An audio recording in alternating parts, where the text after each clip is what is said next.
Hi friends, சிறுதானியங்கள் ஒண்ணான திணையரிசி வச்சு morning பிரேக்ஃபாஸ்ட்க்கு ஒரு ஹெல்த்தியான ரெசிபி தாங்க செய்ய போறோம்.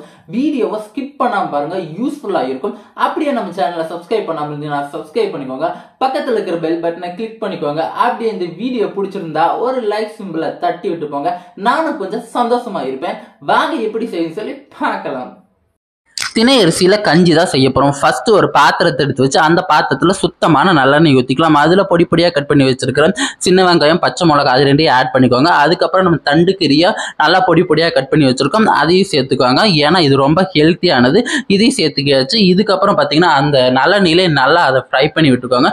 இதுக்கப்புறம் பார்த்தீங்கன்னா நம்ம திணை அரிசி ஒரு டம்ளர் எடுத்து வச்சிருக்கோம். அதை நல்லா 1 மணி நேரம் ஊற வச்சிருக்கோம். 1 டம்ளர் திணை அரிசிக்கு பார்த்தீங்கன்னா நல்லா 3 டம்ளர் தண்ணி ஊற்றிக்கலாம். ஏன்னா நம்மளுக்கு கஞ்சி கன்சிஸ்டன்சிக்கு வேணுங்கிறதுனால நல்லா 3 டம்ளர் தண்ணி ஊற்றியாச்சு. இப்போ ஊற்றிட்டு நம்ம ஊற வச்சு கழுவி வச்சிருக்கிற திணை அரிசியை ஆட் பண்ணிக்கலாம். ஆட் பண்ணிட்டு நல்லா அது குழஞ்சு நல்லா வெந்து வரட்டும். அப்பதான் கஞ்சி கன்சிஸ்டன்சிக்கு உங்களுக்கு நல்லா டேஸ்ட் கொடுக்கும். இப்போ நல்லா கொதிச்சு வந்துருச்சு. இதுல தேவையான உப்பு, கொஞ்சம் மிளகு தூள் ஆட் பண்ணிக்கோங்க.